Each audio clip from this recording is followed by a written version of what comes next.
Adrian, welcome to Outlier Academy. I am so thrilled to have you on to talk about what you're building at Forward. Thank you for the time. Not at all. It's exciting to be here. Thanks so much for having me. So I want to start because I can't not start here with talking about your background because just to read off a few things, you've worked as an advisor to the White House on the President's Council of Advisors on Science and Technology. You were the founder of Sidewalk Labs. You were the director of special projects for the CEO at Google. Incredibly impressive. Very, it's not traditional things you find on someone's resume. Give us a quick sketch of your background and your journey through these roles because they seem disconnected. I'm sure they all make sense somehow. Yeah, sure. So, most people, maybe the way they think about their lives is they think about it by industry, right? They say, like, I'm a healthcare person or I'm an education person or whatnot. I've taken a very different approach. I've kind of always just been fascinated with kind of problems more than solutions. And so I actually kind of always walk around forward and I tell people, like solutions don't really matter, problems matter, and intimately understand problems. And what I've always been interested in is how can I help people, right? And when I look at humanity, when I look at society, I see like, well, oh God, we have like so much pain, we have so many problems in the world. And when you kind of start to peel back the layers of the onion, you realize that you can solve those problems with so many different facets, right? You can solve them with policy, you can solve them with AI, you can solve them with education, you can solve them with healthcare. And that's what's driven me into so many different sectors, right? But I've mostly kind of all had the one common thread, which is I've tried to live my life fundamentally just in service of others. And I know that sounds really kitschy and it sounds really awful, but in some ways I've just from day one just always tried to say, well, what can I do to help? Now, early on, I dove in a lot into kind of computers, like any good nerd, right? I got into computers, and I spent a lot of time in the world of AI. Turns out that my dad was a linguist. He studied under Chomsky, and if you think about what linguistics is, it's really trying to just understand like how does the brain really understand language. It turns out that what you learn in third, fourth, fifth, sixth grade English books that teach you language, it turns out you can feed all of those books into a computer, and it's still not enough for you to actually understand language. It turns out that your brain is doing something else, and this is what linguists are trying to figure out: is what is that something else? What do you intuitively know about language? And so this was my first interest. It was like figuring out if we can figure this out, if we can kind of codify this AI, maybe we can make computers intelligent and have them help us even more. So I spent a bunch of time in the world of AI. And in that, I started a company that Google ended up acquiring. Now, once I did that, I spent some time at Google. And actually, kind of that started kind of going along this interesting path because then I said, well, how else can I help people? And our CEO at the time was Larry Page. Larry asked me to come kind of spend some time as his right hand man, and I spent a few years running special projects for all of Google, right? And what I in essence did was I spent time creating the alphabet companies, which was in essence like basically I was a kid in a candy store. It was like, hey, Google's got a lot of money. Let's see what companies we can create to go solve the world's problems. Like what could be more fun than that, right? So you're right. I started Sidewalk Labs, which was working on solving urban environment problems. But one of the things that we also did was we said, well, can we take our knowledge of technology and our knowledge of how we operate across the globe, and can we use that to kind of even help out at the White House? So Eric Schmidt, who I'm pretty close to, he said, well, why don't we go ahead and get involved? This was during the Obama administration, and see if we can go kind of give a hand over there. Now, I'm not a policy expert. I know very little about policy. So in essence, what I did was I just said, look, I'm going to go ahead and just give some insight on where I think technology is going. The reality is, in the world of policy, this ends up being a paper that goes to a committee, that goes to a policy, that goes to a bill, that goes to, I don't really know. At the end of the day, I'm someone who likes to build. This is why I'm not in politics and probably never will be. So I spent only a little time there. And then basically I said, look, this is really great, but I want to go back to building. And so what I did was I left Google to start this company Forward. Now, the reality is I don't have a background in healthcare. I've never been interested in healthcare. In fact, today I'm not interested in healthcare. In fact, when people come to me and they tell me they're interested in healthcare, I almost look at them like they're a little crazy. I'm like, what part of this industry interests you? Is it the billing codes? Is it the paperwork? Is it the insurance companies? Like literally, it's fucking awful. Like, why are you interested in this, right? On the other hand, I am interested in helping people. And I saw it pretty viscerally. I had a pretty close family member of mine who had a heart attack a few years ago. And I went from not paying attention to this to like overnight being pretty laser focused. And then I said, okay, this is broken. This is garbage, right? And in the year 2022, you look around you and you go like, wait a minute, we've got technology and everything. I'll give you an example. You've seen Ford, you've seen what it's like, right? You walk into our exam rooms and you've got this beautiful touch screen on a wall. You've got a model of your body and all the data has been overlaid on top. And I remember right after we launched Ford, I brought the CEO of Kaiser in, right? The US's largest healthcare system. I bring him in and he looks at Ford, he walks around, he looks at our body scanner, he looks at that screen and he says, I've seen the future. He's like, this is the most advanced healthcare system I've ever seen. Of course, I'm sitting there and I'm thinking, well, of course, because I'm so smart and I'm so great and I'm obviously pretty full of myself and I'm feeling pretty good. But then I take a step back and I'm like, wait a minute. We started this company 12 months ago. I have no background in healthcare. Like, what the hell is going on right now, right? And I realized, like, wait, you know what? Like, think about it. Like, you walk into McDonald's and there's a touch screen on the wall, right? Like, why when you walk into healthcare is there no touch screen? Like, it's not that we're so advanced. It's that it's all of healthcare is so fucking backwards. Like, how did we end up in this world? And you realize that like the healthcare industry is so broken, so backwards that it's just time for us to like bring some level of just basic competence to the industry, right? So one of the things I always think about is like, can we just not kick you when you walk in the front door? If we don't kick you when we walk in the front door, we're probably doing something right, because at least then we're beating the existing system. So to answer your original question, it might look like I've taken a circuitous route, but in some ways, all I've tried to do is just help people along my path. Yeah. You covered a tremendous amount of ground there, so I want to try to pull on a couple of those threads.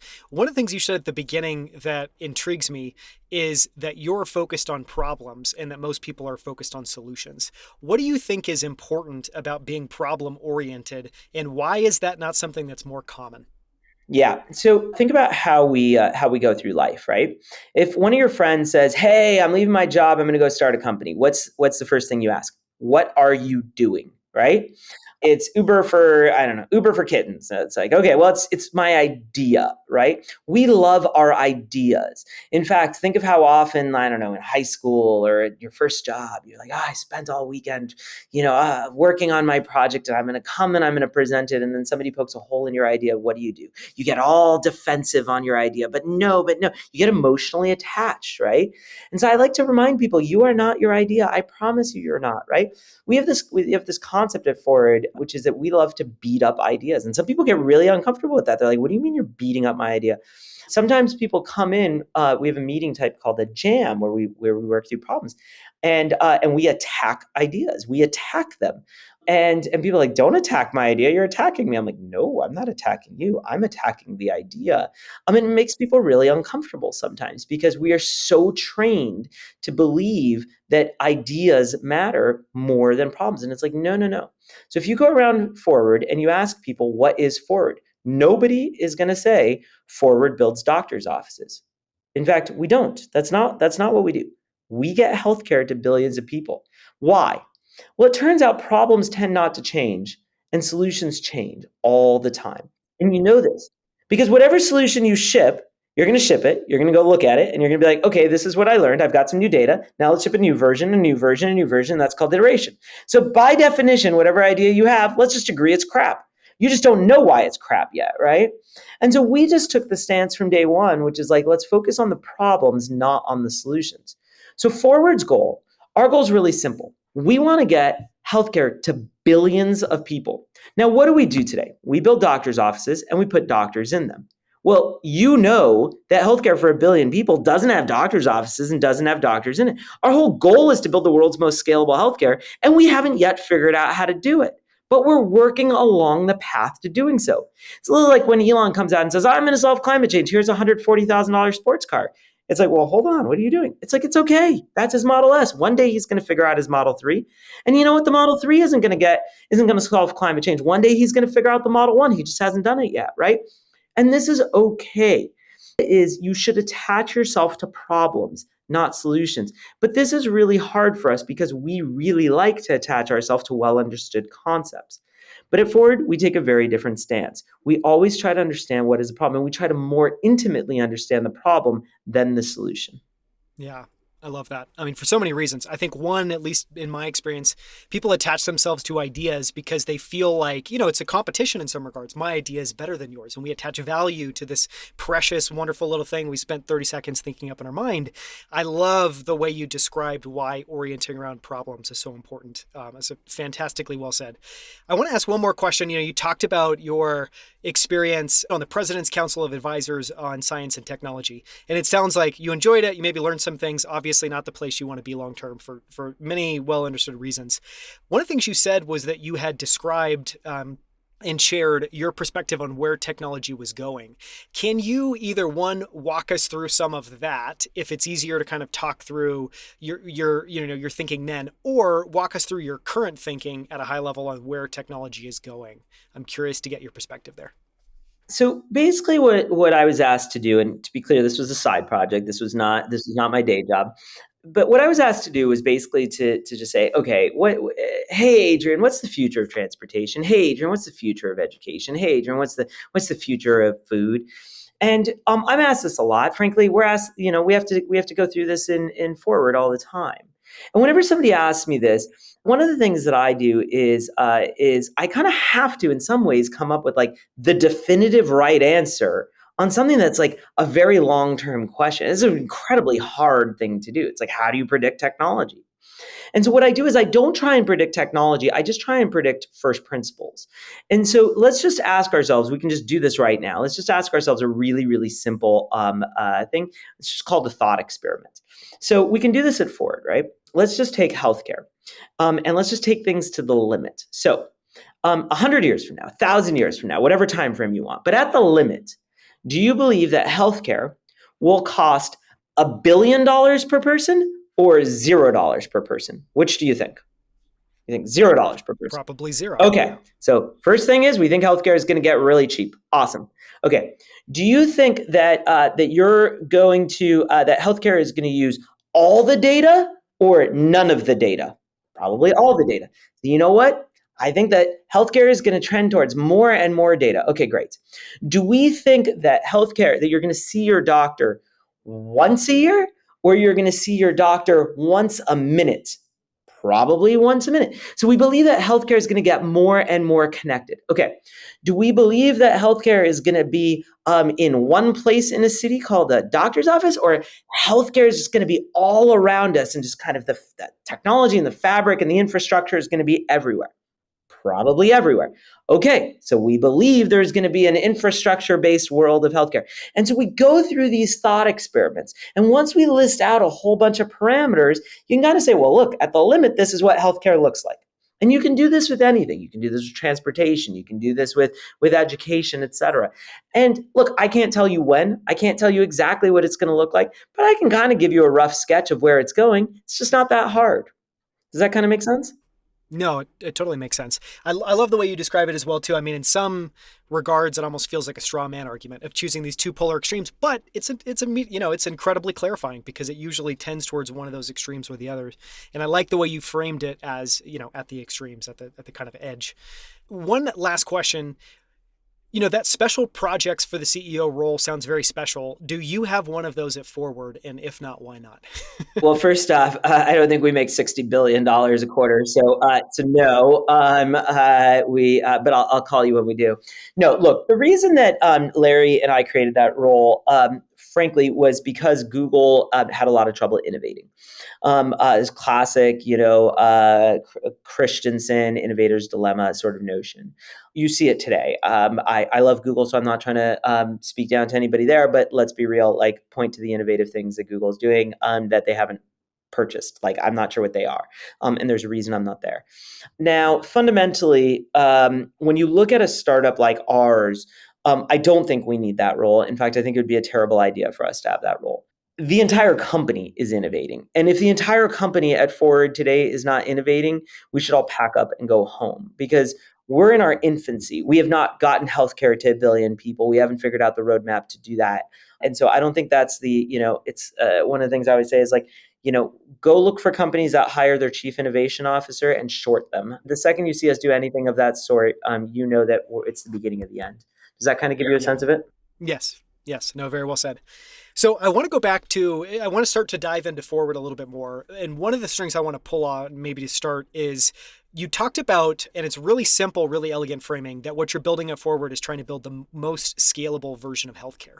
And so I want to talk a little bit about one, why is traditional healthcare not scalable? And, one of the examples there I thought about before this interview is, it feels like healthcare today feels very much like a service model. It's a service industry model versus something that's been productized, something that can truly scale. In your mind, I guess I want to ask two questions. One is, what is the root of that problem? And what are you focused on there? And what are some of the solutions that you're finding that are starting to help you guys get to more and more scalable versions of healthcare? So if I come up to you and I say, hey, I want to get doctors to billions of people. I want to get doctors to the middle of India. I want to get doctors to the middle of Rwanda, to billions of people. You're going to say, sounds good, Adrian. Where are you going to get all these doctors and who's going to pay for them? But if I tell you I want to get smartphones to the whole planet, I want to get smartphones to the middle of India, the middle of Rwanda, to the whole planet, you're going to say, Adrian, not only do I think it's possible, I think you're a little late to the game, right? I think it's kind of already happened. So what do you intuitively know? Well, you intuitively know that that technology scales in a way that humans don't. You intuitively know that hardware and software scales in a way that doctors don't. Another way to say it is exactly what you said. We only have one insight at Ford that we believe that nobody else believes. We believe healthcare should be a product, not a service. We just believe that roughly everything in healthcare should just be a hardware and software problem, not a human problem. So all we want to do is take roughly 99% of what doctors and nurses, et cetera, do and just move it into hardware and software and free them up, like build them the world's best tools so that they can go off and do interesting things, not all the nonsense that they do today, right? Now you ask, well, okay, but how do you do that? And it's really simple equation. All you do is you build doctor's offices. We've got, I don't know, order of about, I think we're live in 25 cities or something of that ilk. And we watch everything that happens inside of them, right? You come in, you sit in the exam chair, you talk to your doctor about the flu. Great, let's go ahead and move that into the mobile app. Now you don't have to come in, sit in the exam chair and talk to the doctor about the flu. Next person comes in, they talk to their doctor about the heart issues, build a body scanner. Next person comes in, they talk to their doctor about their skin issues. Let's go ahead and let's build a skin scanner. Slowly but surely, what you realize we're doing is we're just building hardware and software for every part of the healthcare system until one day you're left with there's just hardware and software. And that's the route that we're going down. That's the path. That's the path that we want to take. Does that kind of give you a good sense of it? Yes. So why then do you think that traditional healthcare is so anchored to this service model? And or you maybe said another way, why does it seem like we're stuck in that in traditional healthcare and that it's never been productized? Well, let's start. Whenever you see this sort of stuff, I always start by saying, well, follow the dollars, my friend. So it just turns out. So remember, I told you about that visit from the CEO of Kaiser. And one of the things he looked at was he looked at my body scanner and he was like, that body scanner is so cool. I've got, I don't know, 40,000 nurses just doing the same thing that your body scanner does. And I was sitting there and I was like, what just happened, right? We just built this body scanner, let's be real, some number of months. And I was like, again, obviously I'm thinking we're so badass, we're so cool, we're so awesome, but let's be real. Like, come on, like this, like something systemically broke here. Like we're not that badass. And so then I asked myself, well, hold on, how's the healthcare system work? And what you realize is, and this is going to blow your mind, he would make less money if he had our body scanner. Less money. And you're like, what are you talking about? No, Adrian. He would say he would make more money because he would save those 40,000 nurses. Obviously, nope, because he wouldn't have a billing code. He wouldn't have a billing code. What the fuck? So, before starting Forward, when I was at Alphabet and I was running my special projects thing, I went and I asked Tom Lee, really nice guy. He's the founder of One Medical. I asked him to grab lunch because honestly, I was pretty interested in just buying One Medical. I didn't want to start Forward. I was just going to buy One Medical, give him $1 billion, and say, okay, go change healthcare. So I had lunch with him and I said, okay, Tom, imagine you had $1 billion, hypothetically. What would you do with it? And he said, oh, well, in healthcare, technology investment is not ROI positive. Now, let me be clear. Tom is a really nice guy, but this is the dumbest statement I've ever heard in my entire life, right? In healthcare, technology investment's not ROI positive. In gardening, it's ROI positive. Like, what the fuck are you talking about? But think about what he was saying. He was saying he doesn't get the money back because the billing codes don't change, right? He has no incentive to do the right thing for people. That's fucked up, man. That's bad. And so what did we say? Well, the first act of Forward, right? Get insurance companies out of the ball game. Literally get billing codes out of every part of what we do. So that was step one. Step two was to understand that employers are just as big a problem in this. So you ever notice, like, when you're at Square or whatever, like I'm sure Square was coming up to you being like, yeah, hey Daniel, once a year, like time to get your flu shot, time to get your flu shot, time to get your flu shot. I don't know, Dan, like, is there some big rash of flu deaths going on that I don't know about? Like, how many of your friends are dying of the flu? Like, how many? Come on. None. Not a single one, right? So, like, what the hell, right? But how many of your friends are dying of, I don't know, heart disease, cancer? Okay, they are. But did Square ever walk up to you and be like, Daniel, time to talk about your cholesterol. Come on, you got to get it down. Nope, not a single time. Not a single time. Why? Well, it just turns out that the average Square employee was with Square for, I don't know, probably 2 years, maybe 3. So here's the deal. You get the flu, you're out a couple days of work, maybe you take somebody with you, they're out some money. But let's be real, that cholesterol, that heart disease, that's gonna affect you in 30 years. They don't want to know about it, right? They're just literally they'd rather let's pretend we didn't hear about it, because that's gonna cost them money to start preventing it. Like, think of how fucked up that is. They're not trying to keep you healthy. They're trying to keep you healthy right now, right? And you know this. You actually intuitively know this because if one of your friends comes up to you and they're like, "Oh, I didn't get my checkup this year. I skipped it. I didn't go to the doctor for my checkup." You're not like, "Oh, geez, Bobby's gonna die." No, you're like, "Whatever, Bobby. It doesn't make a difference." Like, going to the doctor doesn't matter.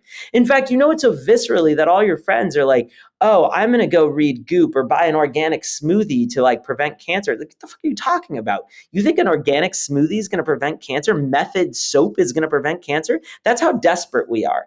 Literally, like, we don't go to our doctors to prevent cancer. This is how desperate we are. In fact, the only time you get a cancer doctor is after you get cancer. Well, do you put brakes on your car after the accident? Like, this is fucked up. Like, this is bad. We've created a healthcare system that's only focused on short-term health. Like, last 5 times you went to the doctor, how much you want to bet it was for flus, rashes, stomach aches? Well, okay, guys, but I'm going to die someday. Can we talk about that?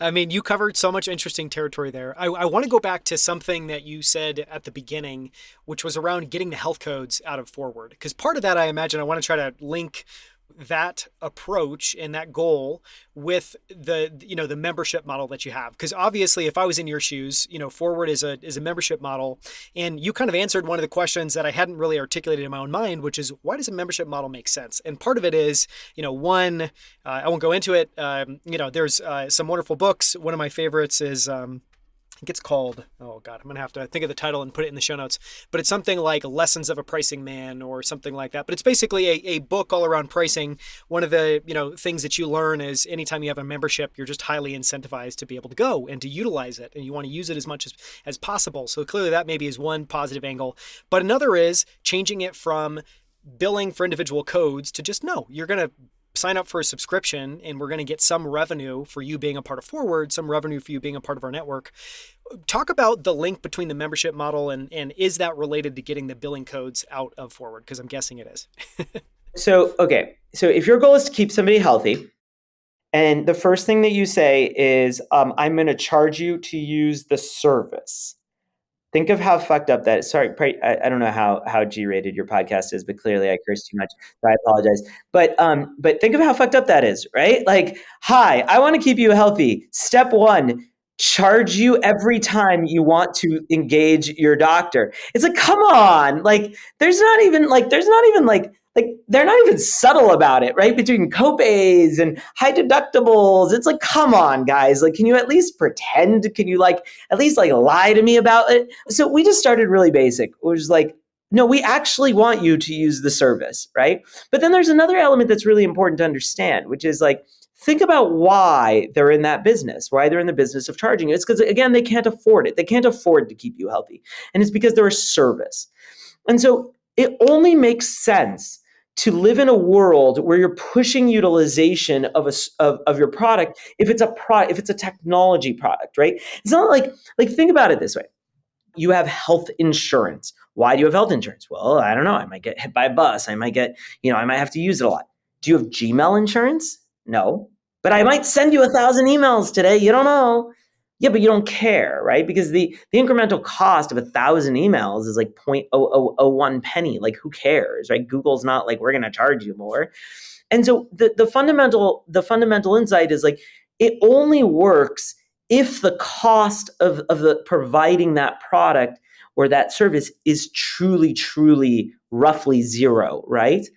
And so the whole trick of Forward is we have to figure out how to keep you healthy for roughly zero cost. If it is expensive for us to keep you healthy, none of this works. So we wanted from day one our incentives to be both to keep you healthy and to make it cheap. In fact, what's really awesome is the cheaper we can make it, the healthier you get, the more your retention goes up, the more money we make. Think of how awesome this is, right? So what you have, yeah. So great. So what you have is, here's our competition. Okay. You've got a healthcare system today where every year the price is going up, right? The price is going up, and literally they're giving you less and less value, right? Between high deductibles and copays. Okay. Now forward, think of us. Every year we're giving you more value, and literally we want to lower our price. Like any tech company, we're just like, we'll just keep driving the cost down. We're $149 a month. We're going to $99, $79, $59. And we're just, okay. So at some point you're like, it's not a question of when, it's a question of, it's not a question of if, it's a question of when. It's inevitable that at some point the entire world will be on Ford. Unless Ford dies, like at some point, like you will all move to this model, whether it's Ford or some other company that does it. Of course, you're going to move to healthcare as a product. It's inevitable. And that's what we wanted. We wanted to have the right incentives because, look, One Medical's got, I don't know, 100 engineers. United Healthcare has 1,000 engineers, I don't know, 2,000, 5,000 engineers. But all these people are working on billing codes, right? Ways to bill you. All my engineers, they're working on ways to keep you alive. Literally, I have engineers working on cancer prevention programs. I have engineers working on blood pressure programs, engineers working on skin cancer programs, working on diabetes programs, working on mental health programs. That's what my engineers work on. They literally work on ways to keep you alive. Do you know how many engineers I have working on billing software? Like, I don't know, one, maybe half of one, quarter of one. I mean, our billing's really easy. It's like we bill you once a month. That's it. I don't know. We haven't touched it in a while. It's not that interesting. It's clear. I mean, when you talk about this divergence of, which is true. I mean, one of the stats that staggered me when I was, I think everyone knows that healthcare is broken in some regard. One of the stats digging in, preparing for this interview that is mind-boggling, to be super frank, is that at the national level in the U.S., we spend around 20% of GDP on healthcare. And internationally, if you look at many other countries, it's something like 3 to 5%. And then I think about your analogy of every single year, healthcare is getting more expensive and you're getting less for it, which has definitely been my experience. And what you're trying to provide is a decreasing cost and an increasing benefit. I feel like if this was happening in any other space, like if this was happening in crypto, if this was happening in finance, people would say this is unsustainable. This is going to blow up, and start making predictions. Why is that conversation not happening with healthcare? Like, how much more can this take up of our national GDP, and where does this end? So let me give you my contrarian view that nobody agrees with me on, okay? I think that insurance isn't going to, like health insurance is not going to exist in the US in the next few decades. I think it's going to topple. And let me tell you why. Because of exactly what you said. So let's just take a step back. You have to ask why are we not talking about it? And we're not talking about it because the reason it's so successful at stealing money from all of us is because it's regulatory capture, right? We don't negotiate it, right? It's negotiated via our employers, and frankly, they don't negotiate it because they can't really do anything about it, right? It's like, I'm an employer. I have to pay for health insurance. I've got 3 options. So you know what? Fuck it. I'm going to do it. And they go up every year and I don't really have a choice. So that's it, right? So at the end of the day, the employee can't negotiate it well. The employer can't negotiate it well. So we're all fucked. In fact, it's even worse. You ever been in an ambulance and gotten a bill for thousands of dollars? You ever take a step back and just think about you ever think about why? It's kind of really fascinating, right?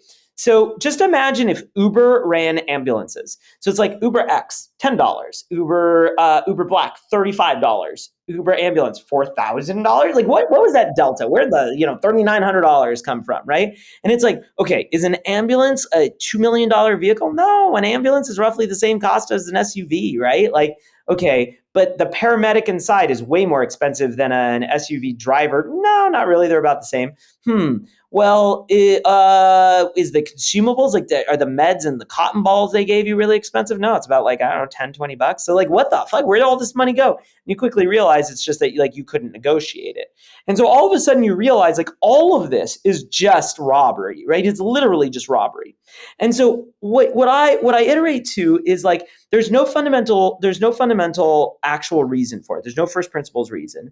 None of us have the ability to actually negotiate.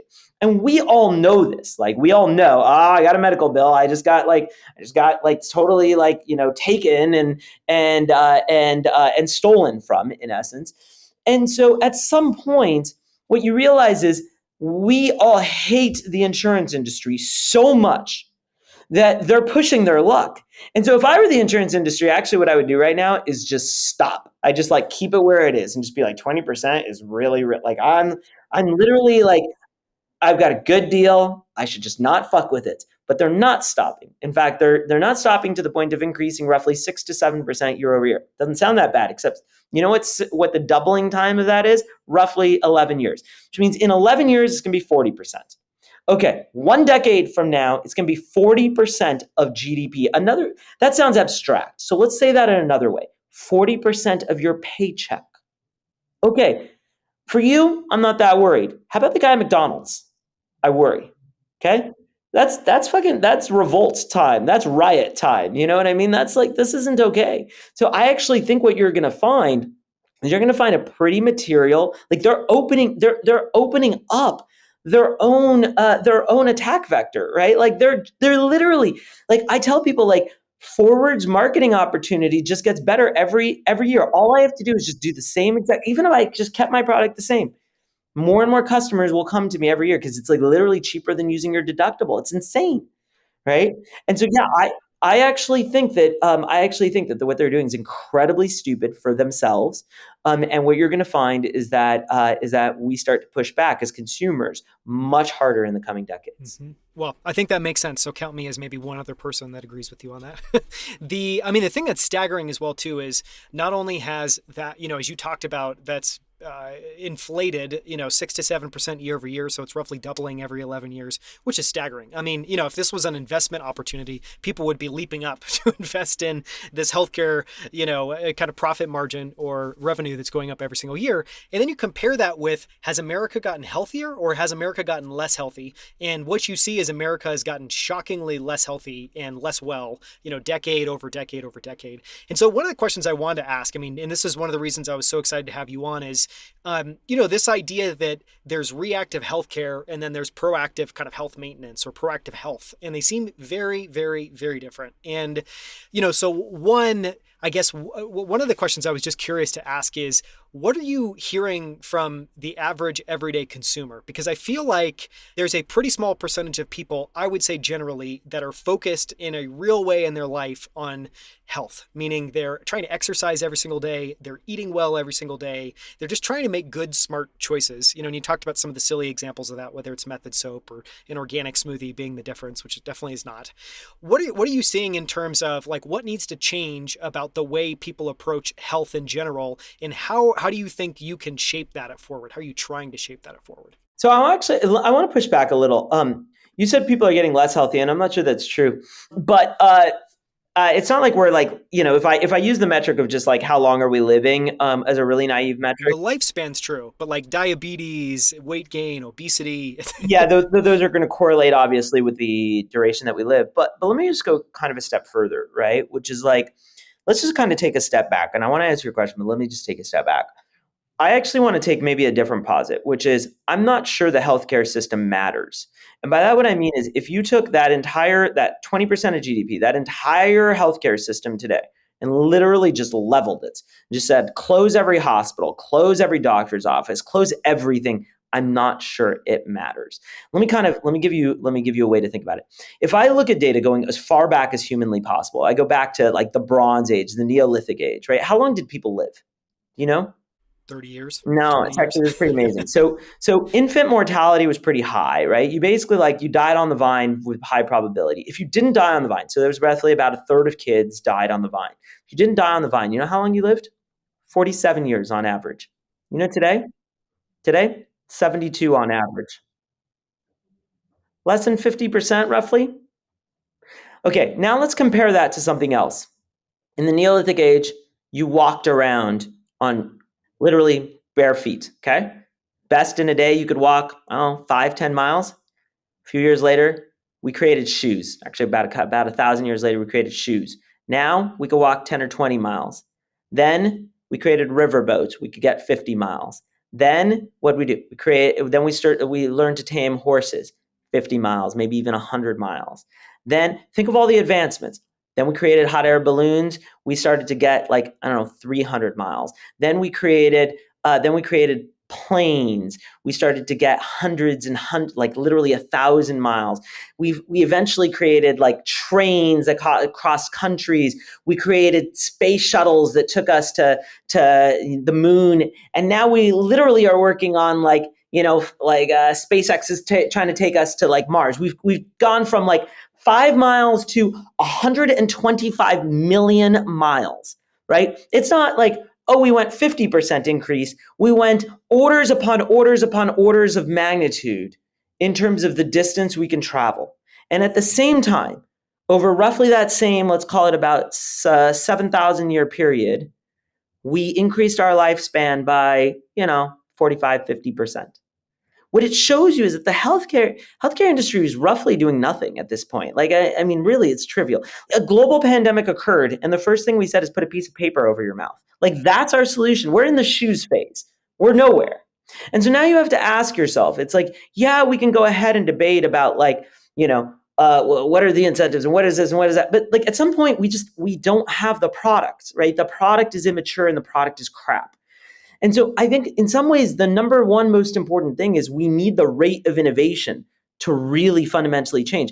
If you look at transportation in the last roughly 200 years went through this massive inflection, right? You literally went from planes, trains, and automobiles, and you just skyrocketed, no pun intended. Well, where's my spaceships and rockets? Where's my skyrocketing in healthcare? It has yet to occur.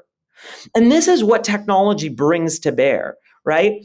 When I walk up to a doctor and I say, do you know something? Hey, did you hear the latest about blah? They download a PDF and they read it. Well, that's bullshit, right? PDFs in the year 2022 is the way we communicate knowledge. Where are my apps? Where's my infrastructure, right? This is what we need. We need technology in the world of healthcare, but nobody's created the tools. Right?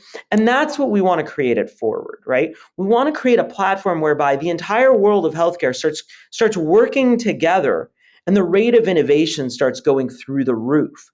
Because until we get there, we're never going to get healthcare to go exponential the same way that transportation's got exponential.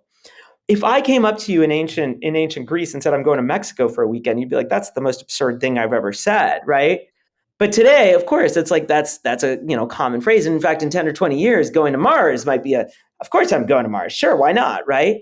But today, if I tell you hey, I'm going to live to 300, you're like, yeah, that's insane. Well, why? Why is living to 300 insane? That should be a very common thing, right? It's just we have never inflected the arc of time in the same way we've inflected the arc of travel. And that's something that we need to do.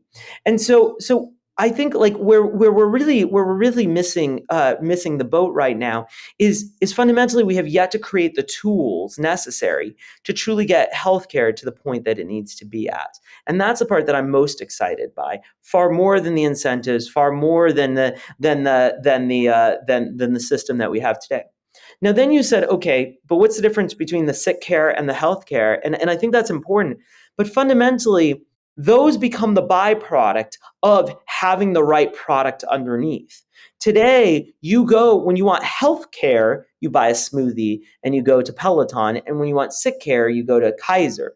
But fundamentally, when I look at all of these, I go, sure, those are great behaviors, but they're all the shitty product. Give me the best product and then go layer those behaviors on top. I love that you zoned in, I think, in a very correct way on the rate of innovation and the rate of change. Because what it makes obvious is, one, there hasn't been really any iteration. If healthcare was a traditional technology company, it would have, imploded many, many, many decades ago because it wouldn't have gone anywhere. And so what you're focused on is the rate of innovation, the rate of change, the rate of iteration. And obviously that immediately makes sense as soon as you apply that to products and to technology and you take that approach. I want to wrap up with two questions and then talk a little bit about lessons learned. And one of the questions I want to ask is, when you talk about this experience that you're creating, this experience you've already created for patients at Forward, it very clearly sounds like a superior experience for patients. Obviously, on the other side of that equation are doctors. And, the goal is obviously one, to get doctors to actually have leverage, which I imagine as a doctor, I would like. I know about all this data. I know about all this technology. Let me use it and let it help me become kind of superhuman in my capabilities. That obviously frees up time. What do you hope, what do you think that doctors will be able to do with freed up time and with actual leverage? Yeah. So one of the things that you have to ask yourself is, what do you want to spend your days doing, right? And I'm an engineer, I'm a nerd, and so when I was growing up, I used to be like the neighborhood kid who fixed computers. I don't know if you remember when you were growing up. You remember like Best Buy had, I think what they called them the Geek Squad, right? You know those guys in like the blue shirts that would like drive to I your think they house. still have them. They still have them. Okay. So this is actually kind of funny, right? Because they would everybody called them. They come to your house. They fix your computer. I haven't called them in ages. I don't know anybody who's called them in ages. I don't even know how they still exist because I've never seen them around. I think I've seen their van. Okay. But ask yourself, like, they were super common back then and they're not super common now. So like, why? What changed? And what you realize is like Geek Squad still exists. They just exist in a very different form, right? It's like these days there's 1,000 people at Apple like sitting in a room watching, a whole bunch of monitors just going, "Oh, look, these 20 million iPhones are running out of space. Let's deploy a fix. These 20 million iPhones have malware. Let's deploy a fix. These 20 million iPhones, whatever, they're slowing down. Let's deploy a fix." So we went from like we fix computers one at a time to we design systems that fix computers. Now, yeah, there's sometimes it's like, oh, it turns out we can't fix this one remotely. Let's go ahead, bring it in. And it's called the genius, right? But like these days, we become massively more efficient. We've gone from like, I don't know, the IT person that fixes one at a time to let's just build systems for all, right? Now, think about like me. So I was at Google. I worked on the search engine, and like when I sat down to work, I sat down at this thing called a laptop, which is like, let's be real, the sum culmination of all human advancement in this like beautiful 2-pound device. And when I sat down to work, I could write code that, I shit you not, literally went out to 3 billion people later today. 3 billion people. When a doctor sits down to work, they can affect one person. One. One. That's fucked It's up. embarrassing, to Fucked be up. honest. Now ask yourself why. Is it because I'm smarter than doctors? No. Because I'm more altruistic, obviously. No, it's quite the opposite. Oh, clearly it's because I'm more educated. I went to more school. No, the opposite. Why? Oh, it's simple. I have better tools. That's it. I just have better tools. So if you build the doctors better tools, what you realize is they will get out of dealing with your fucking flu and snivelly nose and all that crap, and they start moving into the more interesting stuff, right? If they're going to go to med school for 10 years, dear God, why are they dealing with your runny nose? It's absurd.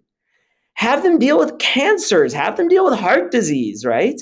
Have them deal with the stuff that matters, not your runny nose. It's well said. I want to ask one more question, and it speaks a little bit to the model that you guys have it for. We didn't touch on this in the interview, and I just want to make sure that we cover it. One of the things that's also fascinating to me about what you're doing is you're trying to bring every specialty in-house in one location. And what I mean by that is, if you go to a Forward appointment, you're gonna get your heart looked at. You're gonna have a conversation about your blood pressure. They're gonna look at your weight. They're also gonna look and monitor things like skin cancer, where today that doesn't happen at all in a doctor's office. And to your point, I'm probably only going to go and find a dermatologist if I'm freaked out about something and things are already bad. So clearly, just playing that out for 30 seconds makes no sense. How much of a revelation was it to try to move everything in under one house, under one location? And did you have to push back against, I don't know, doctors saying, well, I don't do that, or no, I want to be a specialist? Like, what did you have to change or mold or shape to be able to do that? Well, if you take a step back, specialties don't really make sense for like a bunch of different reasons, but let's go with one or two of them. The first is specialties presume independence between body systems, and I've never understood this, right? So, if you have a local issue, I've got something on my skin, great, go to the dermatologist, you're good to go. But the second you have a complex issue, right? I actually do. I've got an issue where that manifests where my skin has some issues, and it turns out I get dizzy. And it turns out that those are the exact same issue. They're a sensitive nerve issue that manifests with both. Great. What doctor do I go to? Well, you go to the skin doctor, and they push you to the other doctor who pushes you back and pushes you. Well, it just turns out your body's not all filled with independent systems. Your body's one body, right? So now what do you do? Right? And you see this all the time. Go to any healthcare system, and you just see the person get bounced back and forth and bounced back and forth and bounced back and forth. So then you start asking yourself, wait a minute. From first principles, why did we iterate to this? Like, how did we even end up with this specialty concept? And does it make sense? Is it right? And I'll tell you, it turns out that the ancient Greeks and Romans like totally fucked us on this one. So if you were in Mesopotamia sorry, this is my history lesson for the day. If you were in Mesopotamia back in the day, and you were you were part of the aristocratic class, you were fairly wealthy, and you wanted to go to school. It's called college. This is what's called, you got a liberal arts education. That's where the phrase came from. And it turns out that there were 7 subjects. It's what's called the trivium and the quadrivium, 3 and 4 subjects.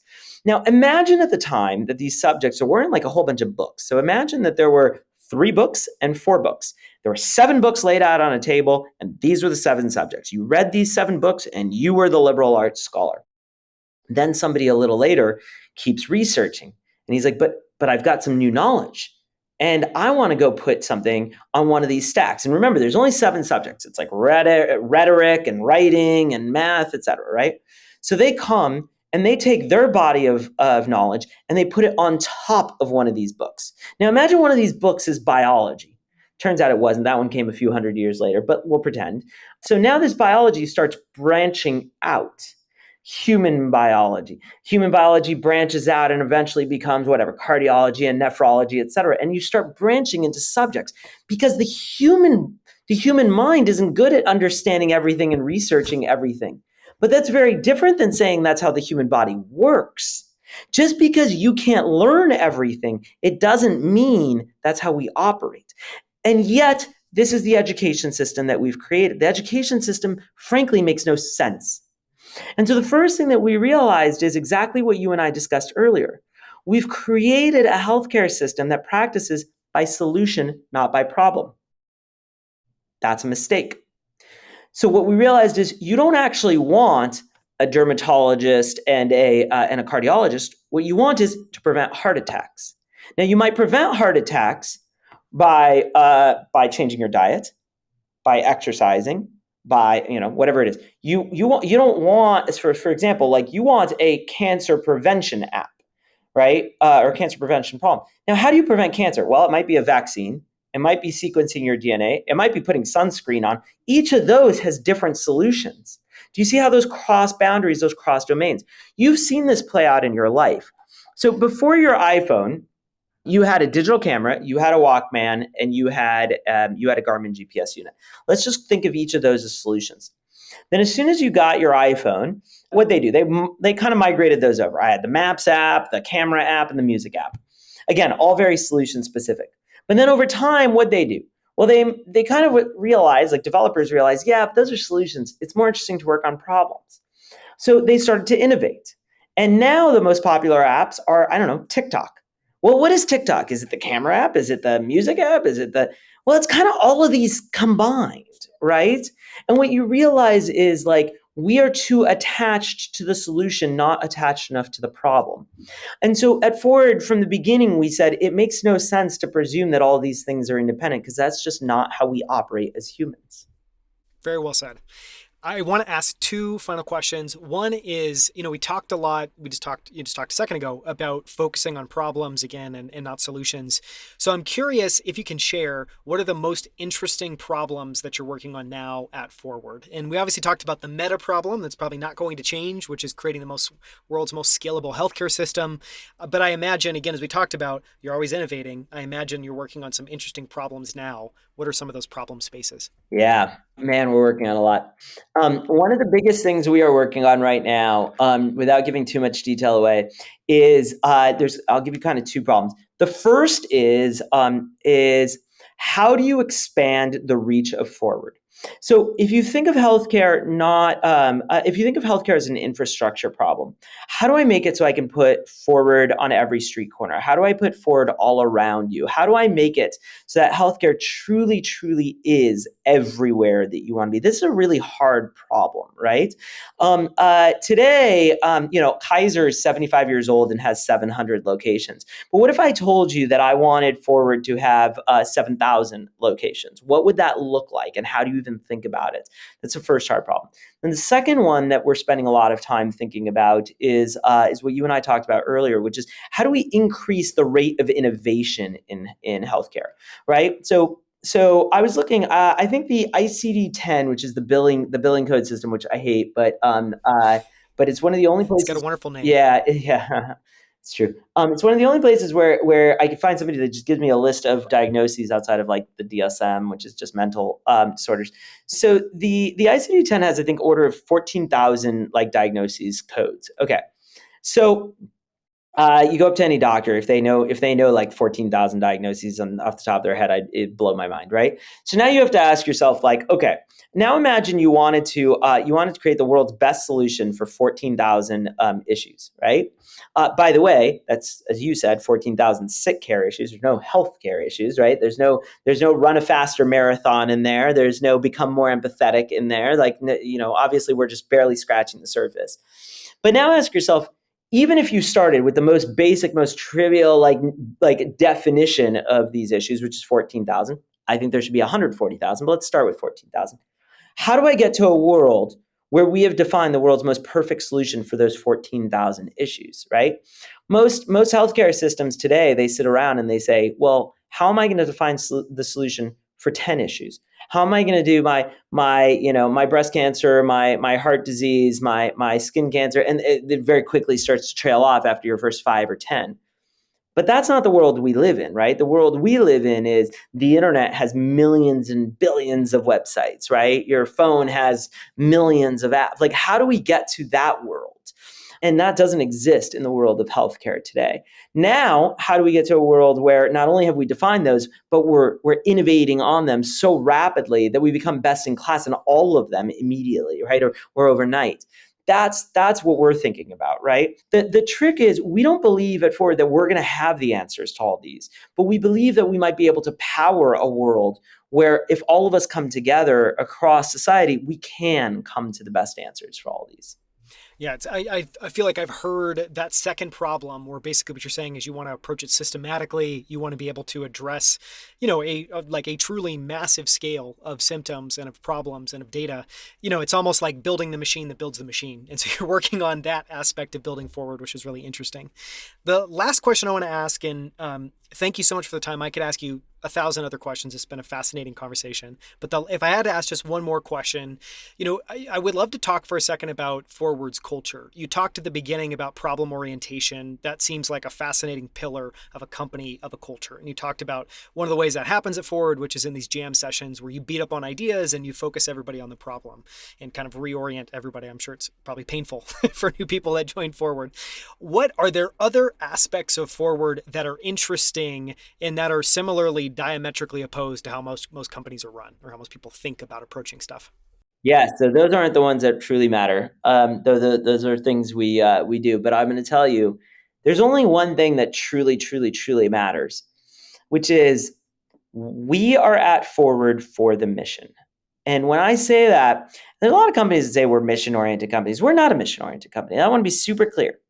We are not a company that happens to have a mission attached. We're a mission that happens to have a company attached. If you told me tomorrow the best way to get healthcare to a billion people is to crash the company, well, by God, let's fucking crash the company, right? We are here to get healthcare to a billion people, right? We'll either get healthcare to a billion people or we will leave an enormous crater of destruction in our path to do so. That's why we're here. And you know what? I'm going to be candid because there's a lot of people who might listen to this who are like, oh, I want to go work at Ford. Well, let's just be really clear. It fucking sucks. It really does. It's really awesome. Everybody's like, I want to go work in a mission-oriented company. No, like, no, you don't. It sucks. Because think about it. You know what? It's like going, like, here's what it's like. Imagine you walked up to your coach and you're like, I want to win gold at the Olympics. Awesome. Sounds great. And you know what, coach? I'm willing to do whatever it takes. Except, I only want to work 9 to 5, and I, want to take 7 weeks of vacation, and I want to eat Cheetos, and I want to. No, you don't get to do all that. You're not going to win gold at the Olympics. It's fucking hard. What we want to do is really, really, really hard, right? We're trying to win gold, and you know what? We don't deserve to get healthcare to 1 billion people. Like, we don't deserve to change the world. It's really hard, and so it takes material sacrifice, right? And so the reality is, we are here for people that aren't us. We are here in service of others. The only thing that matters the only thing that matters more than anything else, truly, is that we're here not for ourselves, right? And that's uncomfortable, especially in Silicon Valley, where we all have become, let's be real, pretty fucking entitled these days.